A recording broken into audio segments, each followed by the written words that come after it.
Olá, estamos aqui de novo com você, mais um podcast Conexão com Marta Sibien.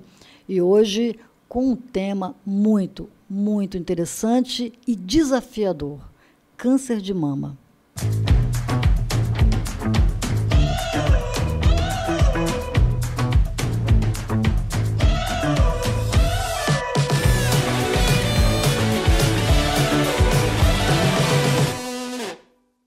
E hoje estamos aqui com a Lauren e com a Amanda, né? Tudo bem com vocês? Tudo bem. Como eu disse para vocês, a Lauren, ela teve câncer de mama e ela vai nos contar a história dela aqui.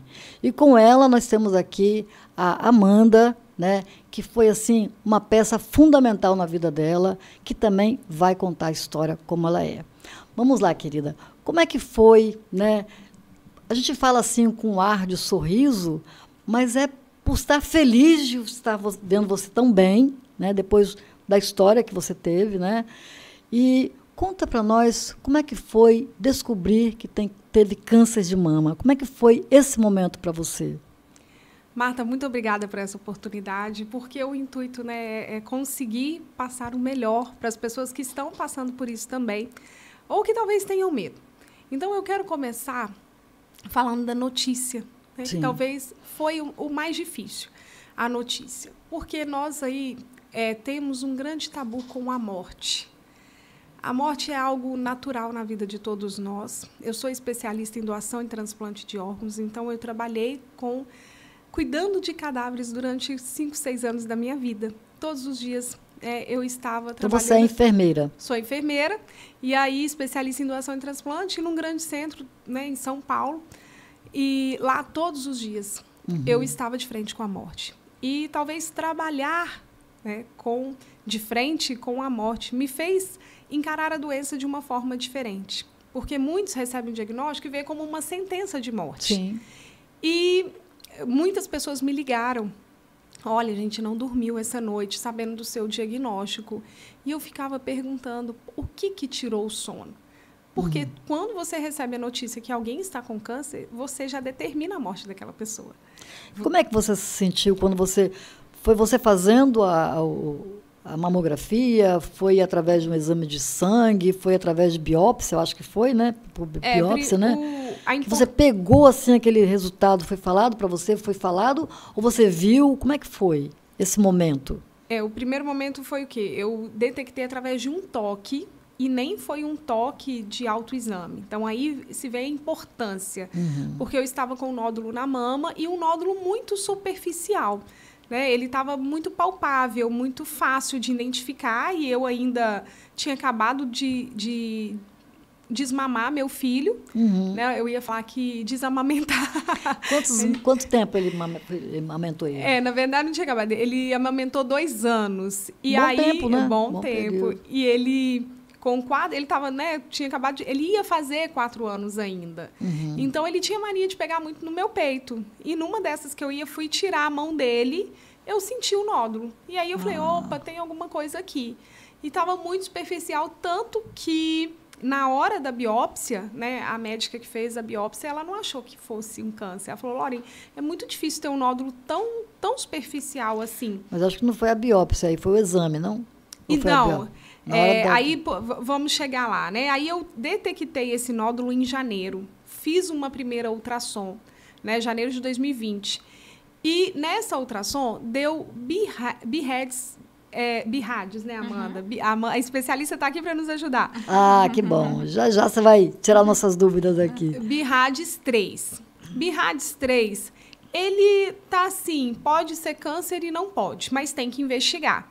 No entanto, o profissional falou assim, olha, fica tranquilo aqui, eu fui, como era janeiro, tinha muitos médicos de férias, o médico que eu procurei, que era da minha confiança, eu não consegui, e aí eu marquei com o primeiro que eu achei. Só para fazer ultrassom mesmo, para desencargo de consciência. A minha ginecologista, que me pediu a ultrassom, a primeira pessoa que eu liguei, né, eu falei... Foi para minha médica, foi para minha ginecologista e ela, Lauren, estou de licença maternidade. Meu filho vai nascer esta semana. Me passou o pedido, falou para eu passar lá no consultório, passei o pedido, ela falou, mas eu não vou conseguir te acompanhar, porque meu filho está nascendo. E aí, quando eu mandei o resultado... Aí, eu, como enfermeira profissional de saúde, quando eu fiz faculdade, me formei aqui em Vitória, os meus estágios foram no Santa Rita, há cerca de 18 anos atrás. É especialista em oncologia, não é, o Santa Rita? Então, assim, eu cuidei de muitas mulheres com câncer de mama há 18 anos atrás, que era um tratamento muito mais punk, vamos dizer assim, e que chegava lá casos muito avançados. E aí eu sabia, eu falei, não, bordas irregulares, eu falei, isso aqui não é um nódulo simplesmente por anticoncepcional, até porque eu tinha tinha 6 anos que eu não tomava anticoncepcional. E aí eu falei com meu marido, ele me pegou na porta do hospital, falei, Fernando, o médico falou que não era nada, mas eu sei que é. Aí ele, vai dar tudo certo, você está desejando? Eu falei, eu sei que é. Só que eu sou muito tranquila também, sabe? E aí, a minha médica falou, Lauren, vamos repetir daqui 3 meses, porque o BIRADS 3 nós temos que acompanhar. Então, ela me encaminhou para um profissional especialista em ultrassom de mama, né, numa médica que só fazia isso mesmo, era o foco. Mas, quando eu marquei, aí eu agendei em janeiro para abril, foi final. Na primeira semana de abril, que tudo fechou. A pandemia tinha chegado. E eu falei, Fernando, vamos esperar a pandemia acabar. Se fosse... E aí ele, vai durar 40 dias, vai durar 30 dias. E Ninguém sabia, foi uma loucura, né? Foi, e acabou que meu marido ficou muito incomodado, porque acabou que uma esposa de um amigo dele também foi diagnosticado com câncer. Ele, olha, e a minha médica estava ainda de licença maternidade. E aí ele falou, olha, a gente vai no médico. Aí ia agendar uma ginecologista só para fazer o pedido, porque aí eu já precisava ir num profissional, num mastologista. Sim. E aí eu descobri que o SECOM estava atendendo, né, mesmo com toda a pandemia. Aí eu fui direto na mastologista lá. Isso bem antes de abril? Não, isso foi no meio de abril. Eu esperei umas 2, 3 semanas. A minha ultrassom, né, o meu retorno estava para o dia 3 de abril. Aí eu não consegui falar nessa clínica que eu tinha marcado, ninguém me ligou para falar se tinha sido remarcado ou não, porque estava tudo muito recente, tinha uma semana que tudo tinha fechado. Aí eu falei que ia esperar. Só que aí nessas 3 semanas, até o final de abril, meu diagnóstico saiu dia 22 de abril. Até essa data, assim, o Fernando ficou incomodado e falou, não, vai no médico. Eu falei, eu vou por você, mas por mim eu esperava. Aí depois, na verdade, uma outra coisa que me incomodou foi que eu senti que ele aumentou de tamanho. Nossa, mano. Aí tinha que ir mesmo. E aí a mastologista me atendeu, falou, olha, não, você vai sair daqui. Já ligou para a doutora Cristina, que foi um ser humano, assim, maravilhoso, que eu conheci e que eu fiquei impressionada, assim, de ter a honra de ter essa mulher fazendo a minha biópsia. E aí, a doutora Cristina foi só para fazer ultrassom também, para saber se tinha crescido ou não. Ela falou, não, vou fazer a biópsia agora. Vou fazer... E era véspera de Semana Santa. Eu fui numa quarta-feira, ia ser quinta-feira santa, sexta-feira. Ela, olha só, eu estou achando que esse nódulo seu é um gângulo infeccionado, inflamado. Parece que tem secreção aí, pus.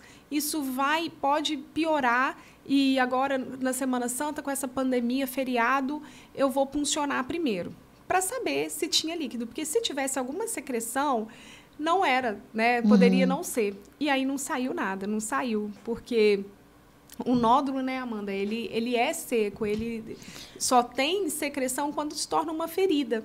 Tá. E aí não saiu. Então, ela jogou a seringa que ela tinha feito a punção na cuba, que é onde a gente coloca, né, os instrumentos cirúrgicos, e aí eu já entendi pelo olhar dela.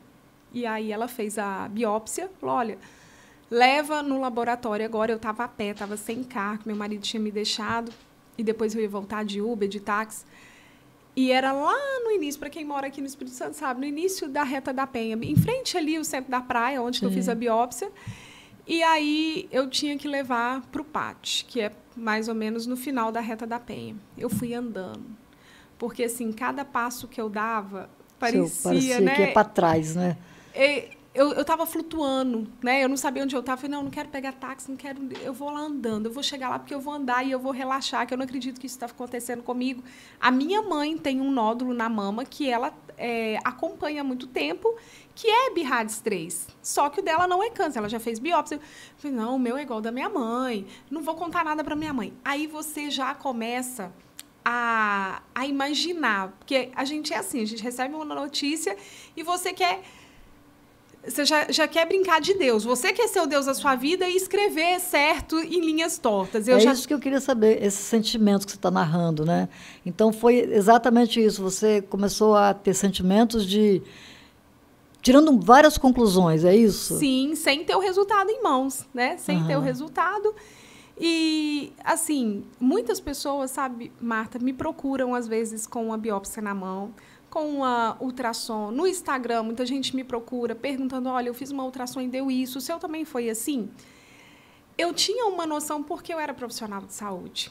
Então, assim, o prognóstico estava muito certo para mim, o depois, porque eu tinha uma ciência daquelas palavras, eu tinha uma ciência da característica do nódulo, mas as pessoas, às vezes, dão BIRADS 1, que não significa câncer, não tem nem risco. E aí a pessoa fica, Lauren, mas eu então, sei que é câncer. Então, o máximo é 3, doutora oncologista aí? A partir de 3 já começa a ser investigativo para câncer, que aí vai de 3 a 5, que a gente determina o diagnóstico aí. 4 e 5 já é uma neoplasia que a gente fala. Então, no 3, você estava no 3. E já era uma neoplasia. Já era um indicativo dessa investigação, porque o nódulo, a formação do 3, a gente fala que pode ser um nódulo benigno, né? Então, é aí que começa a investigação. Quando você está em 1 e 2, não. Por isso tem essa margem segura no 3, né? De fazer com 2, 3 meses, até 6 meses é uma margem segura dos médicos de repetir o exame para ver se esse nódulo aumentou ou não, ou se ele tomou uma proporção de a gente já diagnosticar. Entendi. E aí? E só assim, o que é que esse BIRADS ele avalia? É o tamanho do nódulo, é a forma dele. Então, é isso que vai classificar, né, o que ele é, e por isso que o 4 e o 5 já é um câncer. E aí, eu fiz o 3, quando eu voltei em abril, ele já estava 5. E evoluiu muito. Ele tinha crescido cerca de 4, meio centímetro. Meio centímetro.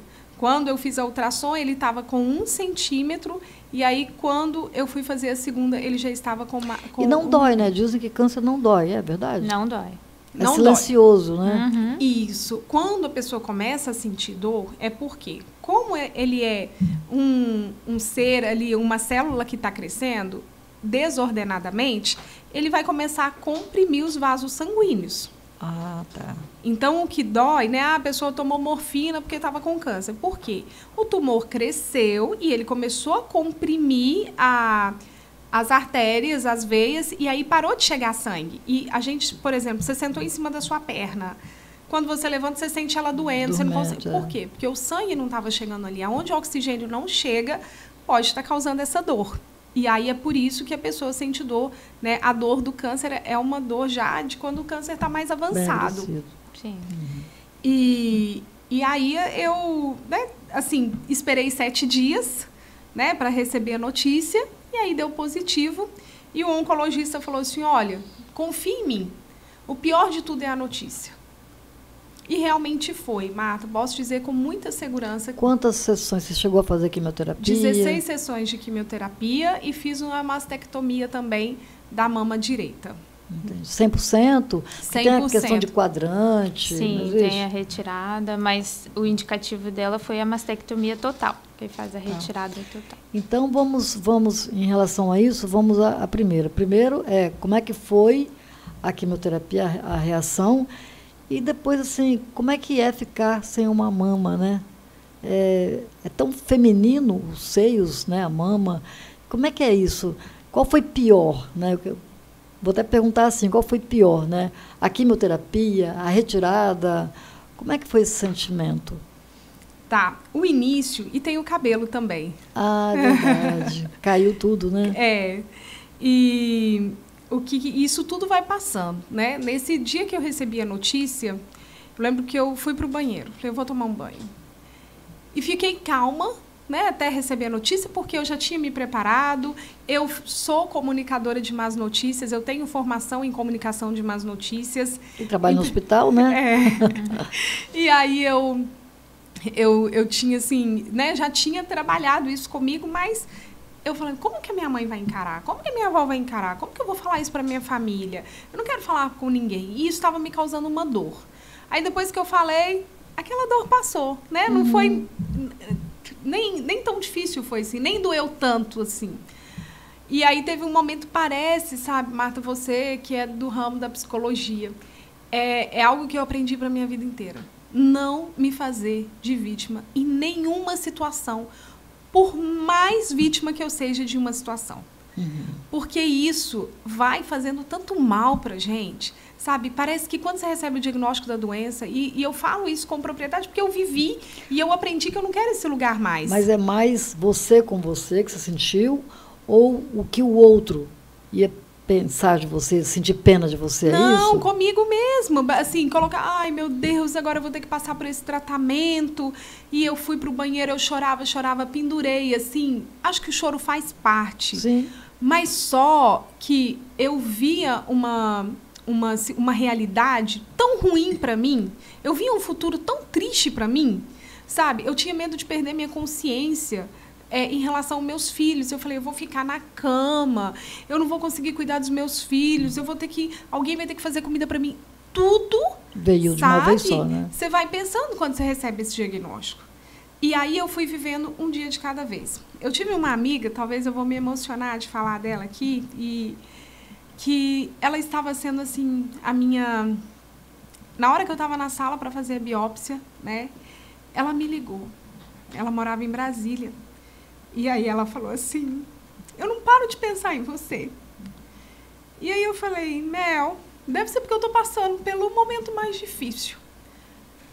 E ela, não acredito, porque tudo na nossa amizade era assim, né? A gente se falava e era quando uma realmente estava precisando de escutar da outra. Conexão mesmo, né? E eu me emociono assim porque ela faleceu, né? Ela o que faleceu. aconteceu com ela? Feminicídio. E ela veio aqui me ver, sabe? E quando ela veio, eu dei essa camisa para ela, nem foi planejado isso, porque ela tinha uma luta também na maternidade, na vida dela, né? No casamento dela. E aí, quando eu fiz a minha segunda cirurgia de reconstrução, foi o falecimento. Ela faleceu no dia 17 de junho de 2021. Então, a gente, assim, ela foi uma grande companheira, né? E entrei nesse assunto aqui e me perdi onde eu estava. Não tem problema. Aqui você está em casa, aqui é conectar. Você se conectou com sua amiga, se emocionou e faz parte. Né? É você falando sobre não se vitimizar. Isso. E ela era psicóloga, então eu gravei um vídeo para ela, né? Eu fui para a Areia da Praia no outro dia. Falei, olha só, amiga, eu estou gravando isso aqui, porque você não vai, ontem aconteceu isso e você não vai me deixar. Eu estou fazendo um compromisso aqui. E acabou que eu gravei o vídeo na praia, estava ventando muito, ela não escutou nada. Ai, coitada. Só foi a imagem, ela, Lauren, olha só, eu não sei o que você falou, porque não deu para escutar. Aí eu gravei o áudio depois. E aí ficou chique, né? Mandou o áudio. E a imagem, aí depois foi o áudio. A gente ia precisar de alguém para editar. E aí eu pedi isso para ela. Eu falei, olha, você que é psicóloga, né? Ontem eu me vi numa situação de ver tudo pior. Então me ajuda. Eu tô te mandando esse vídeo para você me mandar ele quando eu estiver definhando. Porque eu tenho medo de perder a consciência, eu tenho medo de me fazer de vítima demais, eu tenho medo de achar que esse tratamento vai ser o fim. Tinha muito medo da quimioterapia? Tinha, porque quando eu assistia as pessoas fazerem quimioterapia, eu tinha 2 tabus com a quimioterapia. Um era que algumas pessoas que eu acompanhei, até muito próximas, começaram a fazer quimioterapia, a imunidade abaixava e pegava uma infecção e falecia, né? Faleceu não porque o câncer matou, mas por conta de uma infecção que a imunidade baixou. Baixa muito. Baixa muito. E outras são as pessoas que passam muito mal mesmo com a quimioterapia. Só que hoje nós temos muitas medicações para passar mal. Não passar mal. Então, eu não Para ser mais leve, né? Para ser mais leve. Eu não vomitei nenhuma vez. Eu terminava de fazer a quimioterapia, as 4 primeiras que eu fiz foram as mais fortes. Então, essas 4 é que fazem cair o cabelo, é que deixa a pessoa num mal-estar muito grande. Você via o seu cabelo caindo? Começou assim? Sim. A primeira quimioterapia que eu fiz, eu usei a touca de congelamento. Crioterapia, que chama. Como? Crioterapia. Ah, tá. Que faz um resfriamento Aquele capilar. resfriamento, Isso. Que é bom para celulite. Né? Localizadas, né? Assim. Deve falar. E aí ela impede, né? Tinha 60% de chance do cabelo não cair. E aí eu não queria usar essa touca. Ela tem um valor que você paga para você usar em cada sessão, mas a primeira quimioterapia você recebe ela para você fazer uma experiência para saber se você quer ou não. E a minha mãe insistiu muito. Eu já fui para um convento com 19 anos. E quando eu fui para o convento, eu cortei meu cabelo. Né? Passei máquina para ficar baixinho. E aí, eu falava assim, cabelo eu vou tirar de letra, porque eu já cortei cabelo curto. E eu tenho muito cabelo, meu cabelo estava grande. E aí eu falei, tá, vou usar a touca, porque minha mãe quer, para não cair, porque ela também não precisa sofrer, né? E eu vou usar a touca. Foi muito desconfortável para mim. Tem pessoas que gostam. Eu vi senhoras lá, idosas, usando até o final, as 16 sessões de quimioterapia. E resolve mesmo? 60% de chance, tá? Então, às vezes, qual que é a situação? Pode ser que não caia tudo que vai cair, né? Eu poderia ter usado e ter tentado. Só que o que aconteceu? Eu usei a primeira vez, aí você tem que ficar sem lavar o cabelo 48 horas. Na hora de colocar a touca, você tem que passar muito creme no cabelo para não queimar o cabelo, ficar com o cabelo encebado de creme 48 horas e lavar o cabelo só na água gelada. Para mim não é problema, porque eu tomo banho natural, né, com água natural, mas o cabelo não perdeu qualidade. Meu cabelo com a primeira, ele ficou muito ruim. E aí eu tive uma suspeita de Covid. Não fiz a segunda quimioterapia na data que eu tinha que fazer. Porque talvez se eu tivesse feito, eu tinha usado a touca. Sim. E aí, nesse 16º dia, eu ia fazer a quimioterapia no 15º dia. Não fui por conta da suspeita do Covid. Aí fiz no 16º. Não fiz no 16º. Meu cabelo, eu puxei e saía isso aqui de cabelo. Nossa. Então, a primeira, né? Aí foi caindo. Aí eu poderia usar a touca e não cair tudo, porque tem mulheres que falam assim, olha, eu não fiz, mas ficou um pouquinho em cada lugar, dava pelo menos para eu prender e ninguém percebia que tinha caído. Só que para mim foi muito sacrificante. Eu não me adaptei. Só que me deu uma crise existencial. Quando eu vi que meu cabelo começou a cair, eu falei, eu não vou aguentar esse cabelo caindo, porque era muito cabelo, né? E eu achava aquilo também para os meus filhos um castigo, porque era muito cabelo no chão, era muito cabelo no travesseiro. Isso durou um dia, meu cabelo começou a cair de manhã, à noite eu fui lá e raspei. Aí, e o meu mais novo não queria que eu cortasse o cabelo. Eu já estava... Ele chorava? Desde o diagnóstico da quimioterapia, eu comecei a falar que eu ia tomar um remédio, que meu cabelo ia cair, que ia crescer de novo e tal. Aí o Lorenzo falava, não vai cair, não tira, mamãe, não quero ver a senhora careca, não raspa. E eu tinha o desejo de levá-los para raspar meu cabelo, para tipo, nós que cortamos o cabelo da mamãe, para descontrair. E aí o mais novo, eu tava assim, mexia comigo, mas eu falava, se eu não ensinar meu filho a enfrentar isso agora, que é uma circunstância que a gente está vivendo, como é que vai ser se ele tiver que passar por isso com a esposa dele, ou comigo novamente, ou na vida dele? E aí eu falei, eu vou enfrentar e ele vai chorar agora, mas isso vai fazer ele mais forte. Então fui lá, raspei, né? Foi tranquilo, me orientaram aí num barbeiro, porque o barbeiro, né, não tem aquela coisa de salão, só que eu cheguei lá, o barbeiro chorou e eu não chorei, o barbeiro ficou emocionado com o corte de cabelo. Ele ficou emocionado. Sensível, mas tem um vídeo, inclusive, no meu YouTube, das crianças acompanhando, o Fernando fez lá um vídeo, e aí minha sobrinha e o meu filho mais velho, o Nando queria ver, porque tudo que é novidade, ele ama. Ele nem sabia do que se tratava muito bem, mas ele queria ver. Queria, ele passou a máquina no meu cabelo, ele falou, vamos mãe, vamos raspar o cabelo. E aí ele me perguntou, o mais velho, ele me perguntou, quando eu falei com ele, que quando chegou o diagnóstico, ele falou assim, então a senhora vai morrer? E a gente nunca teve um câncer na família, né? Tive um tio que faleceu, mas eu já estava fazendo quimioterapia. Ele descobriu na quarta e faleceu no sábado. Por parte de mãe ou de pai? Pai. Irmão do meu pai. E aí, então assim, até, né, minha mãe tem 7 irmãos. Meus avós são vivos, 85, 90 anos. Então eu tenho muito primo, e tanto na família da minha avó, ninguém nunca teve câncer, né? A Amanda vai falar isso pra gente da genética, mas assim, o fato de vivenciar o acompanhamento da doença, né, para os meus filhos, para achar assim, isso, mãe, a senhora vai morrer então? Ele falou, a senhora vai morrer? Eu falei, um dia eu vou. Posso morrer daqui 20 minutos ou daqui 20 anos. A gente pode atravessar a rua e morrer. Então, uma doença nem sempre... Mas não por isso. Significa... Não por essa doença. eu não podia dar essa certeza para ele, né? Sim. Mas, tanto que hoje ele falou comigo, mãe, hoje mesmo o mais novo perguntou, mãe, a senhora tem medo de quê? Qual bicho que a senhora tem? A senhora tem medo de quê? Eu falei, eu tenho medo de ir pro inferno. Aí ele falou assim, não, mas de um bicho. A senhora tem medo de um bicho? Eu falei, Lorenzo, os bichos que me causam medo são aqueles bichos que a gente não pode chegar por perto porque vai matar a gente. E ninguém vai chegar, um leão, um urso.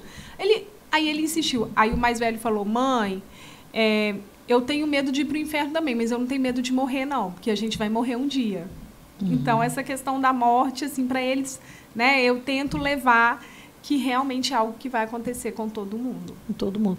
Agora, você não fez radioterapia. Você pode falar quando é que um paciente não precisa de radioterapia, não é isso que chama? Sim, radioterapia. No caso, você não fez, né? Não. Por que ela não precisou de fazer? Então, o câncer de mama são vários tipos de câncer de mama, né? A gente tem a classificação pelo local de invasão da célula mamária e tem a classificação molecular. No caso dela, foi uma classificação molecular, então o tipo dela é um triplo negativo e que diante do tamanho, né, e ser possível fazer uma cirurgia, não foi necessário fazer radioterapia. Porque os casos que precisam fazer radioterapia, muitas das vezes é pelo tamanho, às vezes já está em um estágio avançado, a gente tem um tamanho um pouco maior, né? E esse tamanho não permite que faça uma cirurgia segura. O que é isso? Quando faz a cirurgia, a gente tem que fazer com que retire toda a área adjacente, que é os tecidos em volta. Então, todo o comprometimento de gânglios linfáticos, todas as células mamárias. Para a gente dizer o quê? Não ficou resquício de doença em lugar nenhum. Então, quando não é possível fazer isso, não se tem uma certeza que foi retirado tudo, precisa fazer a radioterapia, né? E às vezes essa radioterapia é feita antes, não só depois, né, da cirurgia. Pode ser feita antes da cirurgia. Para quê? Para diminuir, porque diminuindo você consegue fazer com que se retire tudo durante a cirurgia. Então me diga o seguinte, a quimioterapia tem uma função e a radioterapia tem outra função. Sim, todas as duas têm a função de matar células cancerígenas. As duas têm essa função. Só que a gente está lidando com a radioterapia, que é um processo de radiação, que ela faz uma queima dessas células, né? Propriamente dito, por uma radiação não ionizante. E a quimioterapia é um tratamento sistêmico. Então, você utiliza de produtos químicos para poder estar fazendo essa danificação no DNA que está comprometido. Entendeu? Entendi. Isso como é que chama? Vem de família? Como é que é? DNA? Como é que é isso? Então, a causa do câncer, eu acho que o que é mais importante a gente saber é que não é uma causa única, né? Isso que muitas das vezes fica enraizado em todo mundo, que o fator é só genético. Então, a primeira coisa que a pessoa se pergunta é assim, eu tenho alguém na família, sabe? Sim. Se tem mãe e tudo. E não é só a pessoa que pergunta. A gente também, como profissional de saúde, quando você chega no consultório do médico, a primeira coisa que ele pergunta é se tem algum caso na família, né? Quando chega pra gente, na consulta de enfermagem também, a primeira coisa que pergunta é isso. Mas é porque a gente precisa entender todo o seu histórico familiar, né? Mas não é só esse fator. A gente tem fatores que a gente chama de fatores adquiridos. Esses fatores são fatores modificáveis, que pode ser por alguma intervenção externa, que a gente fala que é o tabagismo, é o uso de bebida alcoólica, né? É a exposição até agentes antineoplásicos. Então, a gente que trabalha na área, a gente tem esse risco, né? A exposição a radiações, então tem também o risco de desenvolver. E até produtos químicos, né? A gente fala, tem alguns compostos de produtos químicos que também carregam esse risco de desenvolver o câncer por trabalhos, né? Então, assim, por fatores ambientais, as pessoas trabalham em fábricas de amianto, por exemplo, ela tem o maior risco de desenvolver. Então, é um conjunto de fatores. Então, o diagnóstico, a gente não pode determinar a causa só o fator genético. O fator genético hoje, ele indica de 10% a 20%. E no câncer de mama, é 5% dos casos de câncer de mama que é por fator genético. Os outros, né, 80% a 90% aí, são fatores modificáveis. Então, são fatores adquiridos, né, por questões ambientais ou até mesmo fisiológicas por questões hormonais. A medicina considera que o câncer pode ser emocional, psicossomático? Como é que é isso? É um pouco difícil, né? A gente fala, é desafiador essa área, né, para a medicina, porque a medicina em si, ela sempre teve essa preocupação com a cura, né? A cura do câncer. E a gente trabalhar o ser na sua integralidade, saber das dores e tudo, é um desafio. Eu falo que hoje é um pouco mais aceitável por alguns médicos que conseguem estar entendendo essa prática integrativa para conseguir ajudar o paciente no processo como um todo. Não só de entender porquê do diagnóstico, mas também ajudar a enfrentar os efeitos colaterais. Então, é desafiador por conta de estudos, né? De compatibilidade com o uso de medicações também. Uhum. Eu entendo que seja uma doença autoimune, né? Uhum. E que também, até pela minha profissão e tal, questões emocionais também. Sim. Né? Mas você procurou, Lauren, médico integrativo também, né? Para cuidar do corpo no todo. Sim. Fez bastante terapia? Eu fiz acompanhamento com a nutricionista funcional, né? Que tem... tem a questão da alimentação também, Isso. né?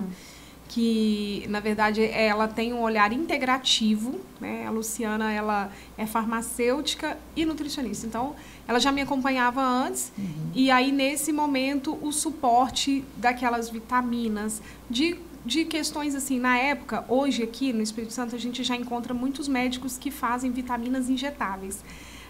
A vitamina C injetável, ela é um forte combate ao câncer junto com a quimioterapia, né, adjunta. E na época eu não consegui isso aqui, mas tudo que a gente pode fazer, né, de questão de suplemento para me ajudar a ficar mais firme, porque a gente toma, uma das questões para mim que era muito difícil aceitar, a médica me passou 2 receitas assim enormes, né, 2 páginas de receita de medicamento, aí eu falei, eu não vou tomar isso tudo, já basta a quimioterapia. Ela falou assim, você não está entendendo, você vai ter que tomar, você não vai aguentar ficar sem tomar. Que eram uns antialérgicos, omeprazol eu não precisei. Ela falou assim, eu falei, olha, se eu não sentir nada, eu posso ficar? Ela, tá, você faz o teste e ficar sem. Aí, por exemplo, enjoo. Quando começava a me dar um enjoo, eu não conseguia. Aí eu tomava para eu ficar melhor para os meus filhos, né? Aquilo que eu podia estar melhorando. Aí, estômago, ela falou que eu não ia aguentar ficar sem uma proteção lá gástrica. E aí eu fiquei. E deu foi certo. Por conta da alimentação. Eu não vomitei, eu não me senti doente durante o tratamento.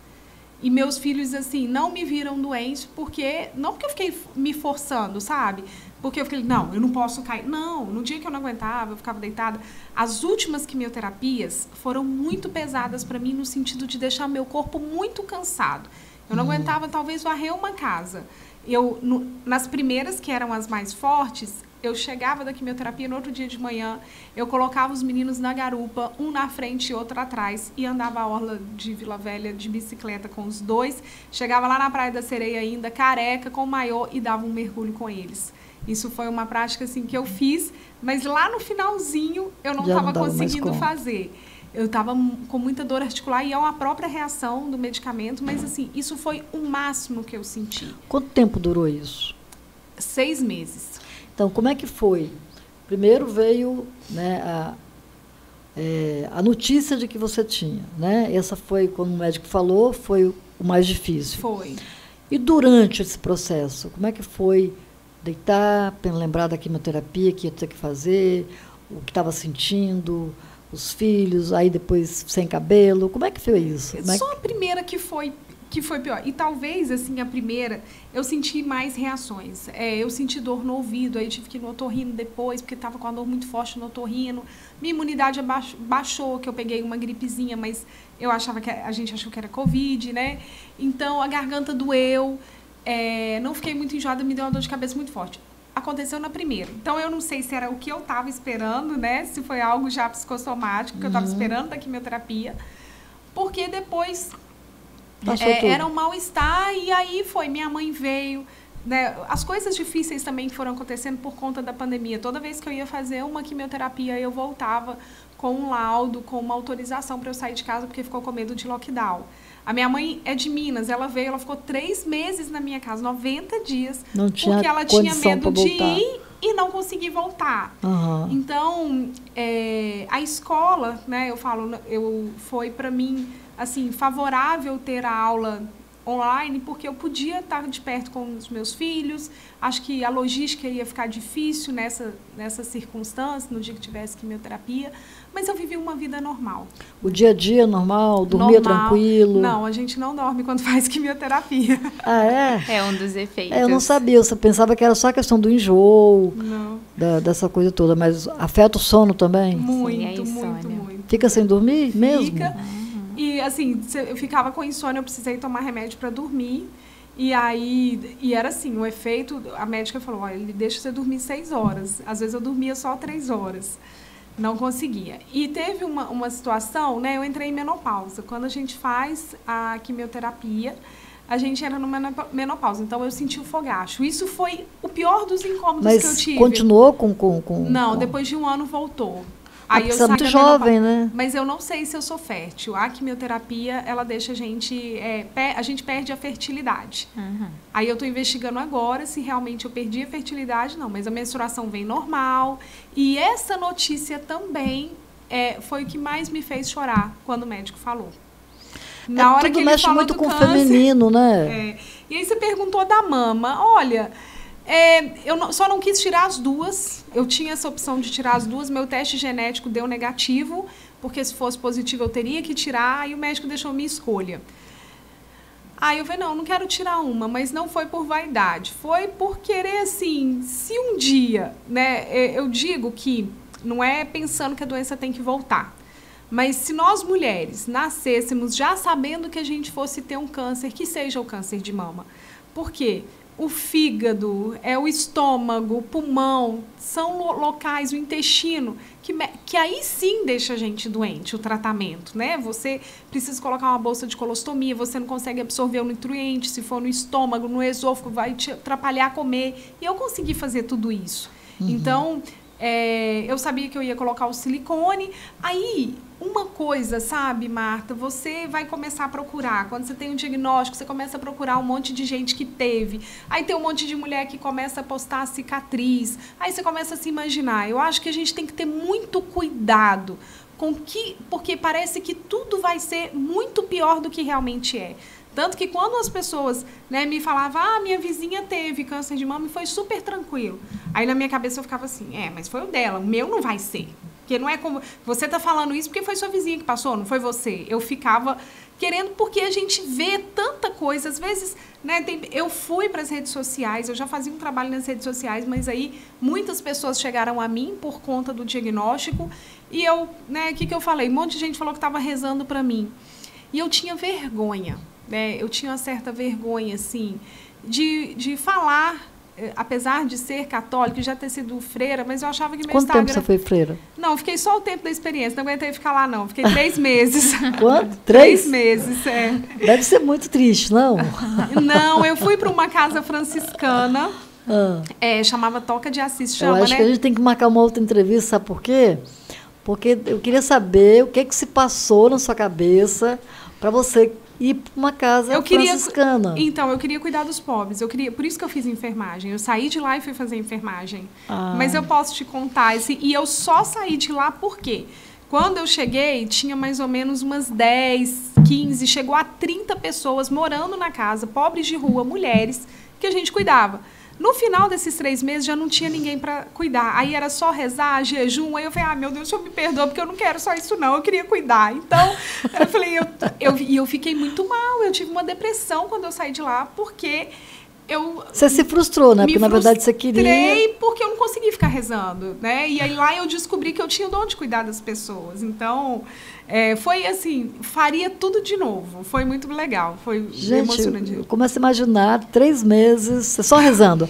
Lá dentro é só rezar e fazer o quê? Não, a gente ia para a rua, né? Fazia pastoral, a gente cuidava dos pobres. Essa casa, ela tinha um carisma de adoração ao Santíssimo Sacramento, tinha o Santíssimo lá, então a gente ficava em adoração a Jesus 24 horas.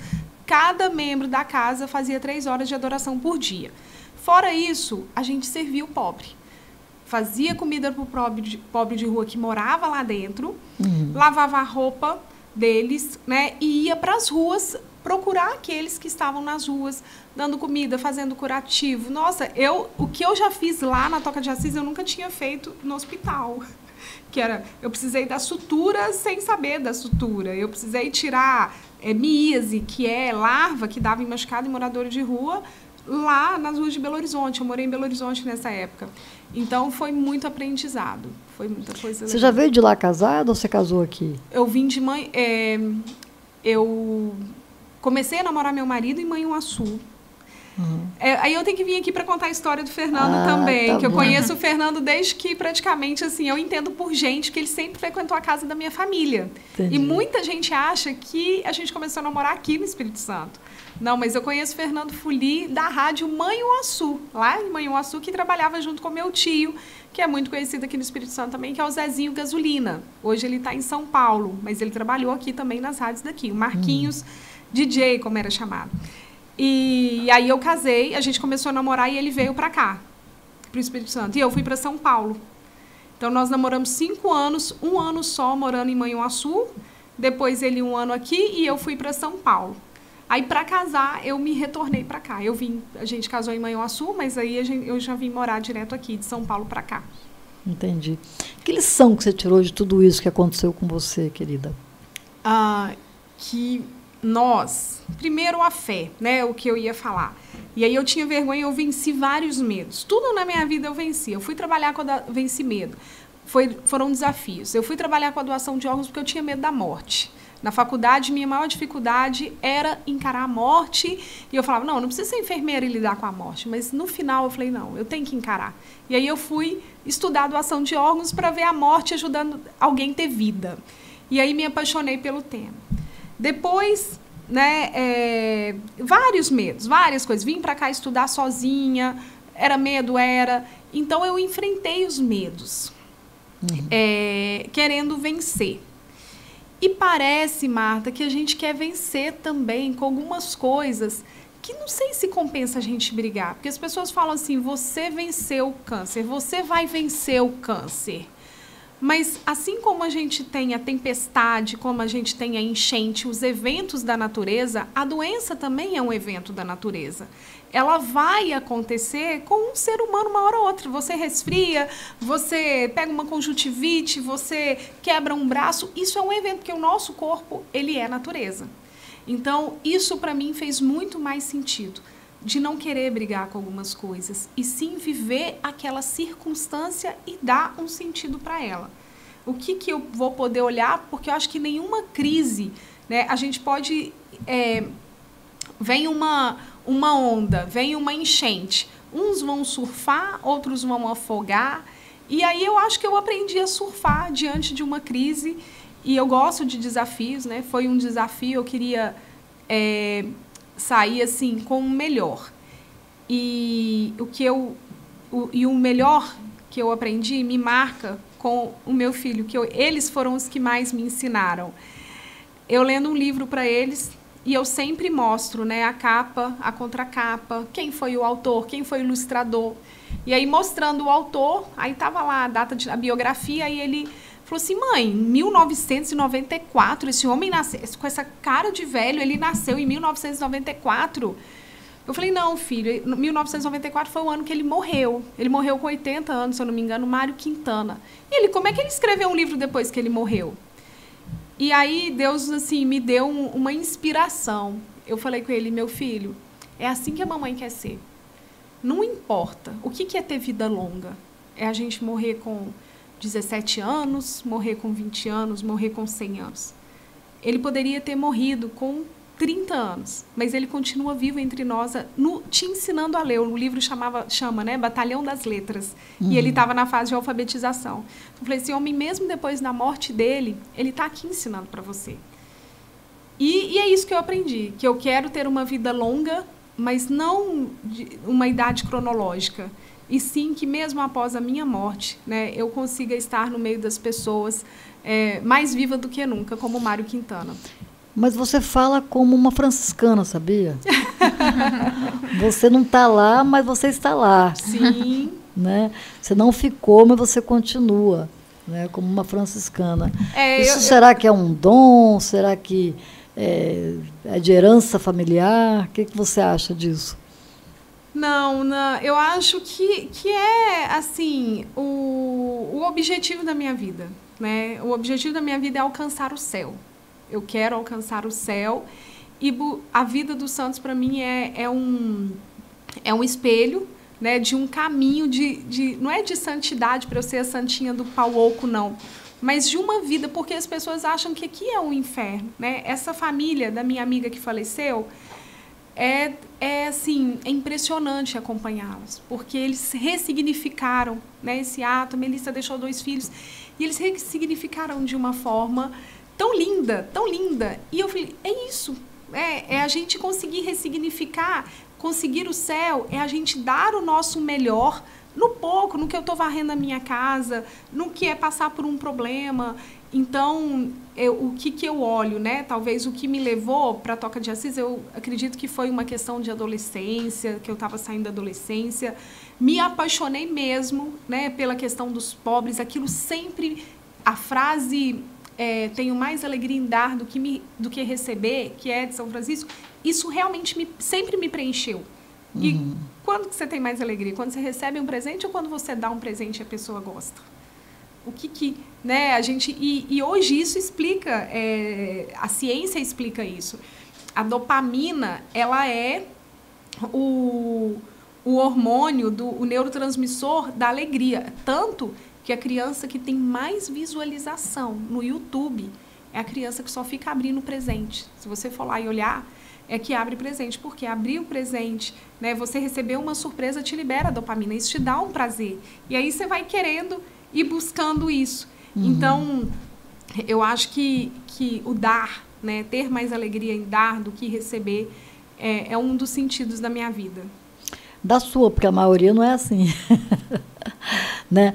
Mas a sua colega, a sua, né, parceira aqui, veio de lá, de Minas, né, para te dar apoio aqui. Não foi isso que aconteceu? Sim, isso mesmo. E aí, coincidentemente ou não, a vida é linda, né? Você acabou de falar aí.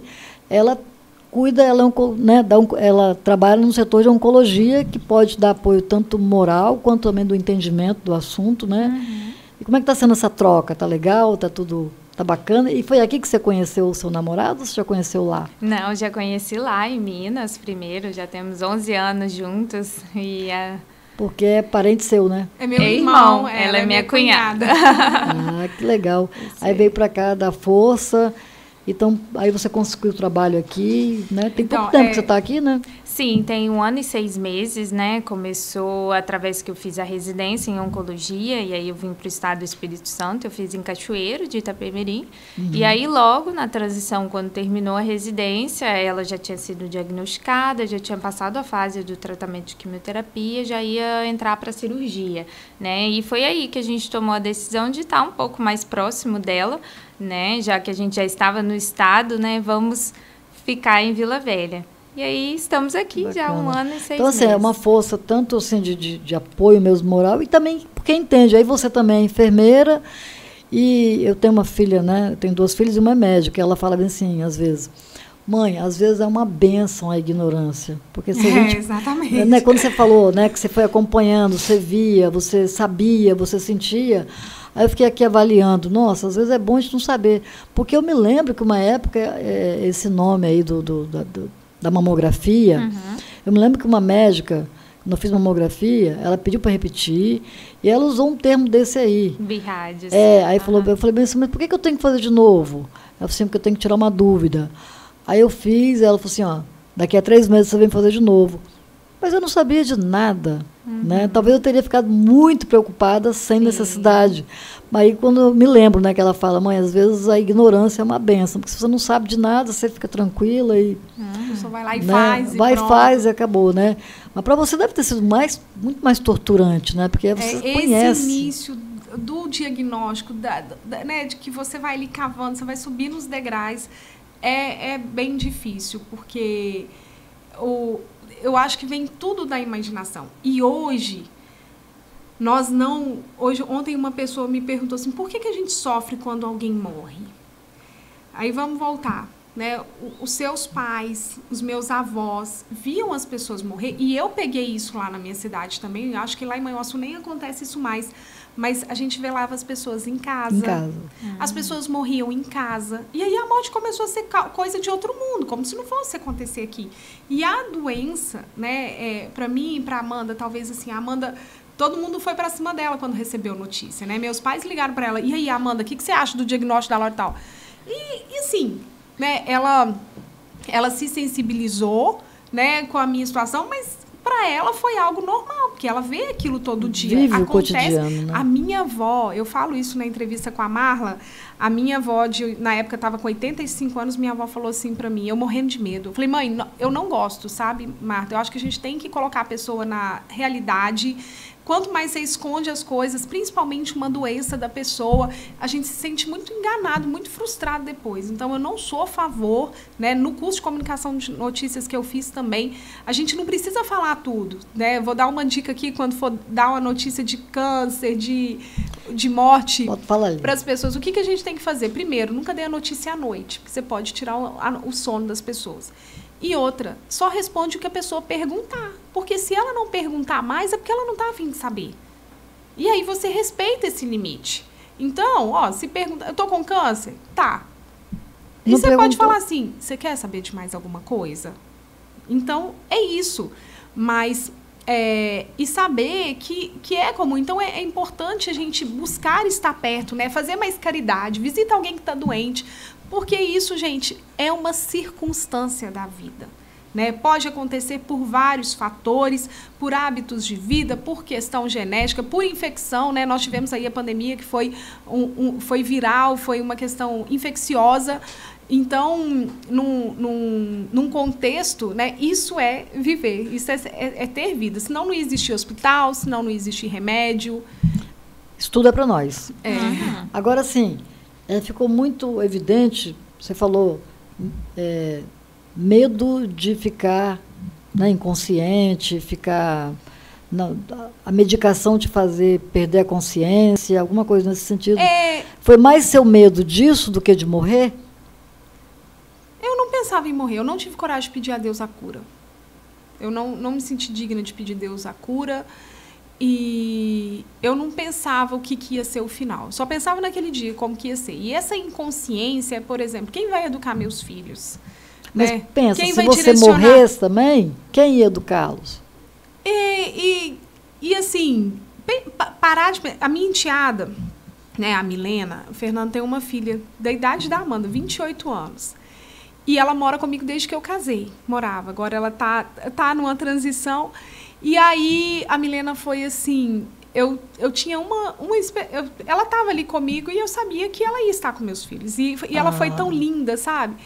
Que ela fazia com os meninos exatamente do jeito que eu fazia. Então, ela cuidou deles, ela me ajudou demais nas tarefas de casa. Ela foi, assim, um presente de Deus para mim naquele momento. Também, né? Todas as pessoas foram. Mas eu tinha aquilo assim, ó, ou o Fernando, né, não vai entregar os meninos para os avós. Mas era ou eu falei, não, eles vão tocar a vida com a Milena, né? A Milena tá aqui, coitada, e ela, na flor da juventude dela, eu já dando essa responsabilidade para ela, assim, mas lá no fundo, a gente nunca chegou a falar. Mas lá no fundo... Só se passava com você, né? Talvez eu olhava para isso, eu sabia, assim, que... Porque quando uma pessoa morre, né, na doação de órgãos, a gente usava isso. Quando a gente morre, as pessoas querem fazer a vontade do outro. Né? Então, a doação de órgãos, se você fala em vida, se você quer ser doador... A pessoa, primeira coisa, a família pergunta, porque aqui no Brasil, quem autoriza a doação de órgãos também, no dia que você quiser falar sobre doação de órgãos, eu estou aqui. Jóia, obrigada. A doação de órgãos é a família que autoriza. Então, a família, eu não lembro se ele manifestou essa vontade. Mas se a pessoa tivesse declarado, ela quer fazer a vontade daquele que morreu, não é? Fulano que falou que quer ser cremado. Então, eu tinha essa esperança, assim, de que se eu morresse... Né, eles iam tocar bem e levar as crianças. O negócio, pelo que eu estou percebendo, né, pelo que eu entendi, era você ficar no estado inconsciente, de repente dando trabalho, sofrendo, alguma coisa nesse sentido, né? E a doença vem me dar uma rasteira, sabe? Porque, assim, quando eu te falei, né, antes que a gente estava conversando aqui, que talvez a quimioterapia... Eu tenho até um vídeo gravado isso, que... Eu saindo de casa, eu fiz lá um memezinho. As crianças, mamãe, você vai para quimioterapia? Eu falei, ai, a mamãe vai, mas daqui a pouco a mamãe volta. Aí, quando eu fecho a porta, eu sambo indo para quimioterapia, porque eu ia ter lá minhas 3 horinhas deitadinha, escutando minhas músicas, fazendo a quimioterapia. Então, eu sou muito controladora, né? Eu sou muito controladora. Eu achava que só eu ia fazer direito, né? O perfeccionismo, para mim, é um defeito, apesar de muitas pessoas... Então, depender do outro, para mim, é muito difícil. E aí, a quimioterapia veio, o tratamento veio me mostrar assim, você pode descansar, você não precisa dar conta de tudo, né? Você pode diminuir o seu fardo porque você não é isso tudo que você está achando que você é. Então, porque é isso, quando você acha que você tem que controlar tudo, você tem que dar conta de tudo, que você tem que ser o melhor para o seu filho, que só você pode dar, é porque você acha que você é... Nós somos insubstituíveis, eu acredito nisso. Quase deusa. Então isso aí, hoje, né, ontem minha mãe falou assim, nossa, você está tranquila demais, que eu estou me mudando hoje, no dia, minha mudança chegou lá em casa, estou aqui com a Marta. Calma, por quê? Antes eu não ia nem aceitar o convite.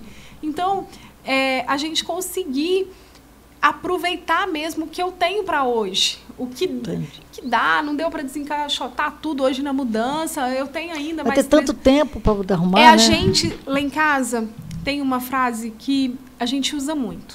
As coisas, né, as pessoas são mais importantes que as coisas. Uhum. Então, né, hoje eu não estou aqui com a roupa que eu queria, nem preparei para vir com essa camisa, porque era a camisa que eu peguei hoje para fazer a mudança, e estou aqui porque eu não achei minha roupa.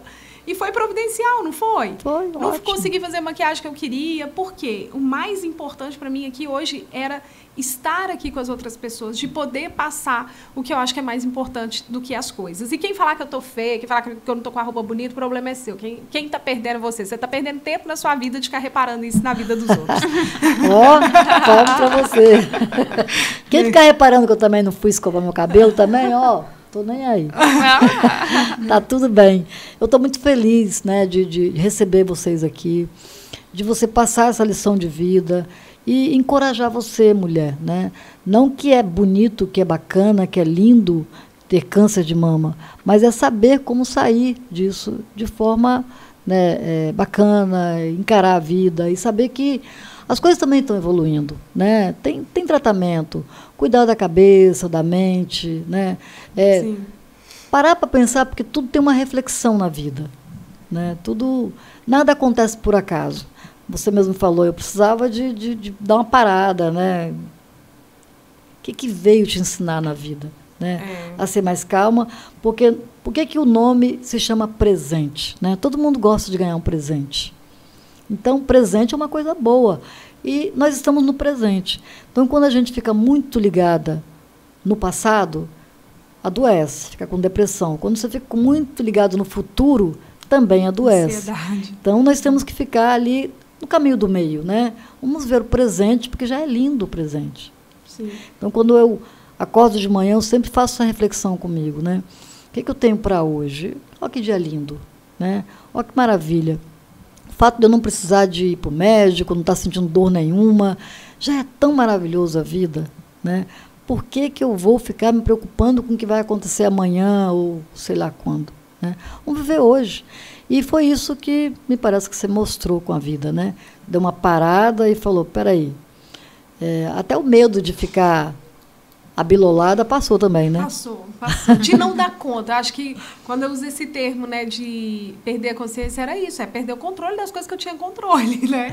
Então, aí, assim, como que eu vou fazer para dar conta das coisas que eu tinha que fazer, que eu achava que só eu podia fazer? E, tipo, educar meus filhos, tipo, ensinar as coisas, e aí... Nem queria dividir com o papai. Não, até que ele é um parceirão, assim, com as mas crianças. Você achava que era só você, né? Nem ele sabia fazer como você fazia tão bonito, tão perfeito. Não, ele é melhor do que eu, ele tem mais paciência que eu. Ah, é? Isso eu não posso negar, ele é um grande pai. Que bacana, que bacana. E você, como é que se sente assim, sabendo que você deu essa força toda para ela, né? Que que ela conseguiu chegar onde chegou. Está curada, né? Eu acho que você está curada, né? Sim, eu fui no mastologista semana passada, porque a gente faz um acompanhamento, né, de 6 em 6 meses, de 3 em 3 meses, aí vai aumentando. E ele falou assim, olha, o triplo negativo, né, como a Amanda disse, ele é um tumor mais agressivo, mas ele responde muito ao tratamento. Então, e o meu tinha uma característica lá que é medular. Aí a Amanda traz pra gente o que é esse medular. Ele falou, então, a resposta do tratamento, até mesmo para uma reincidiva, quando é medular, é uma resposta muito boa. Então, ele falou, pode ficar tranquilo. Então, eu fiz meus exames agora recentemente, né? Tem que fazer um acompanhamento. Eu sei que tem o risco de voltar, né? Assim, se eu tinha 5% de ter câncer, agora pode ser que eu tenha 50% de ter câncer novamente. O meu risco aumentou de ser uma paciente oncológica. Mas não dá para ficar pensando nisso, porque eu corro o risco de ser atropelada, eu corro o risco de tomar um veneno por engano, eu tomo o risco, né? Hoje pegou fogo no lugar aí lá na Glória, de pegar fogo no incêndio. Então, assim, não dá, né? Não dá. Eu acho que... Acalmar o coração, né? E, então, quando ela falou sobre o câncer medular, como é que é? Isso, o nome certo é molecular, né? É molecular. Isso, molecular. O triplo negativo é uma classificação molecular. Isso porque o atingimento dele é porque ele não tem receptores positivos, que a gente fala que é de estrogênio, progesterona e HER2 positivo. Isso faz com que o tratamento seja um pouco mais delicado, porque as medicações de escolhas, elas dependem de saber qual tipo de célula que foi comprometida. Então, isso que é o mais específico em cada tipo de câncer. Então, a incidência do triplo negativo ela é a partir dos 37 anos, foi exatamente a idade que ela foi diagnosticada. Então, sempre são mulheres jovens. E o comprometimento molecular quer dizer isso, que é hormonal. Então, é fisiológico também. Então, por isso que tem esse cuidado com o tratamento e é muito delicado, porque as medicações dependem dessa resposta. É diferente dos outros, que a gente consegue já uma medicação direta que ela vai responder ao tratamento de imediato. Essa não, é quase que tem que fazer um teste. Vamos com essa primeira linha de tratamento, vamos ver se vai responder bem. Certo. Depois, segunda linha de tratamento, terceira linha de tratamento. No caso dela, ela respondeu muito bem ao tratamento já na primeira linha. Então, isso é o importante, porque o diagnóstico dela também foi no estágio precoce. O nódulo já não estava tão grande como em outros casos, né? Entendi. O que você gostaria de falar, uma mulher, a respeito do câncer de mama? Como a gente está falando da inteligência emocional, né? Eu acho que o maior desafio do diagnóstico é o emocional, né? O comprometimento emocional não só da parte da paciente, mas o nosso também. Né? Então, a gente, quanto profissional de saúde, quanto enfermeira, é muito difícil a gente lidar com a aproximação. Então, a criação de vínculo. Não tem jeito a gente não criar um vínculo com uma mulher, principalmente quando é numa idade tão próxima que a sua. Ou, às vezes, é uma mulher que eu gosto muito de dizer, eu cuido dos meus pacientes como se fosse alguém da minha família. E, às vezes, tem até semelhanças, né? Sim. Então, assim, às vezes eu cuido de senhoras muito parecidas com a minha avó, eu cuido de mulheres muito parecidas com a minha mãe, eu cuido de mulheres parecidas comigo, que têm sonhos e desejos, assim como eu tenho, às vezes da minha idade. Então, assim, isso é desafiador. Então, eu falo que o que é importante a gente deixar é que existe esse desafio, mas existe muita força atrás disso, né? A gente aprende não só a lidar com a doença, mas a lidar com a vida. Então, o principal, que eu falei com a Lauren até pouco tempo atrás, não existe estimativa para a quantidade de pessoas vivas, né, diagnosticadas. Isso é muito triste, né? E eu sempre ficava me perguntando, gente, por que a incidência, as estimativas é só assim, quantos casos vão ter ou qual que é a mortalidade? E aí, há pouco tempo, né, saiu no dia 24 de outubro, saiu pela Lancet um artigo falando que existe 32 milhões de mulheres vivas diagnosticadas. Isso me deu uma alegria muito grande. Ela faz parte dessas número. 32 milhões. Então, assim, isso que é o mais importante, passar para toda pessoa, seja mulher ou seja homem, diagnosticada, que existe vida, né? Porque o estigma que traz o diagnóstico é a morte. E a gente precisa pensar que a gente tem a finitude da vida em diversos aspectos, não só na doença, né? A gente gosta de falar, agora eu tô aqui, mas eu posso atravessar a rua ali, sofrer um acidente e morrer. Né? E aí? Não foi um diagnóstico, né? Eu não fui pega por uma doença. Será que eu fiz tudo o que eu queria fazer? Então, esse que é o princípio, né? Que a gente precisa lidar com esse aspecto. E outra coisa que a gente sempre fala é que as pessoas deveriam se assustar muito mais quando recebem um diagnóstico cardíaco, de pressão alta ou mesmo de diabetes, porque o que mais mata no mundo são as doenças cardíacas. Sim. Então, a pessoa que tem um abdômen aumentado, né? Uma pessoa que não faz atividade física deveria ter muito mais medo do que um diagnóstico de câncer, porque esses têm mais alto, né? E para quebrar aqui, Marta, é assim, a Amanda é um presente, né? Por algumas circunstâncias da vida, o câncer nos aproximou. E aí, eles falam, para quebrar o gelinho aqui, que toda cunhada começa com CU, mas a minha não é, viu, gente? A minha, assim, ela é realmente um presente de Deus, ela é companheira, ela é espetacular. Eu tenho, assim, muito amor e muito agradecimento por ter ela ao meu lado aqui hoje. Que bacana, que bacana. Isso é um presente, isso é um presente. Você veio aqui para receber um presente aqui, tá vendo? Olha, não, mas ela sempre tá falando isso para mim, dizendo que me ama, então isso é muito gratificante, a gente saber que é importante na vida do outro, né? Bacana. E ela, principalmente, ela faz isso muito bem, tá sempre demonstrando carinho com um bolinho que ela leva para mim sem açúcar, então que isso bacana. Eu sei como é gratificante ter ela por perto. É isso, minha querida. O que você tem agora para a gente fechar? O que você gostaria? Qual o recado que você gostaria de deixar?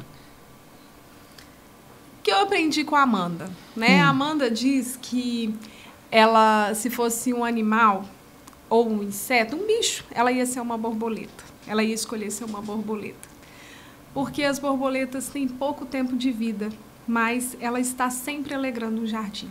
Nossa, não é profundo poeta, isso? Aprendi com ela que fala. Então, isso, quando ela me disse isso, assim, eu falei com ela, que ela falou que queria ser um inseto, eu falei, não, uma abelha, né? Porque a abelha, ela consegue tirar o melhor das flores sem matar. Então, ela falou, Loren, é a borboleta, porque ela tem um pequeno tempo de vida, mas o tempo que ela vive para alegrar o jardim, para florir. Então, a gente ter isso, né? A gente não se fazer de vítima, sabe? Ter mais coragem. Eu acho que a gente precisa sair, o nosso cérebro, assim como eu falei do diagnóstico, o meu cérebro, o meu corpo, o tempo todo quis me derrubar. Quem queria me matar era o meu corpo, o tempo todo. Não que ele é contra mim, mas porque a gente tem uma tendência a desconfiar, né, da nossa capacidade ou nem acreditar nela. Acho que é aí. Então, você não acredita que você é capaz de tomar um banho natural, você não acredita que você é capaz de comer menos açúcar, só quando você fica doente você faz todas as promessas do mundo, né? Você descobriu, nossa, mas não dura nem 2 dias. Então, tenha mais coragem, sabe? Tenha mais propósito, se doe mais pelo outro. E comece isso, né? Comece tomando um banho na temperatura natural. Por quê? Quando você natural, eu falo, né? Porque muitos falam banho gelado, mas aqui, ontem mesmo eu tomei um banho e parecia que a água estava quente, no natural, que era sem estar gelada. Estava gelada, sem estar morna. Coloquei no frio o chuveiro. E estava parecendo que aqui é quente. Mas, assim, o natural da sua cidade. Experimente, você vai lá e você vai colocar a mão, você vai colocar... Cada um entra de um jeito. Depois que você chega lá, você tomou aquele banho, você viu que nada te aconteceu. Foi maravilhoso. Como aconteceu comigo, né? E você vai sair com mais energia. Então, assim, seja borboleta e seja você a sua própria farmácia. Porque antes de entrar aqui, a gente falou, né? O nosso corpo produz noradrenalina, adrenalina, endorfina, e aí tudo isso que a gente precisa para não adoecer, para não ficar depressivo. Então, só que para você conquistar isso, você precisa desafiar seu corpo. Você precisa fazer atividade física, você precisa beber água, você precisa engolir o choro muitas vezes, você vai precisar se enfrentar, né? Sair dessa vitimização de achar que o pior só acontece com você. Parabéns, querida. Obrigada por vocês terem vindo, por ter aceitado o convite. Eu tenho certeza que a sua luta, tudo que você conseguiu, vai servir de exemplo para muitas mulheres e pessoas, homens também, né, que vão estar assistindo o canal Conexão com Marta Cibiém. Obrigada a você pela oportunidade. Um beijo para todo mundo. Parabéns pela equipe, viu? Obrigada. Obrigada, Marta.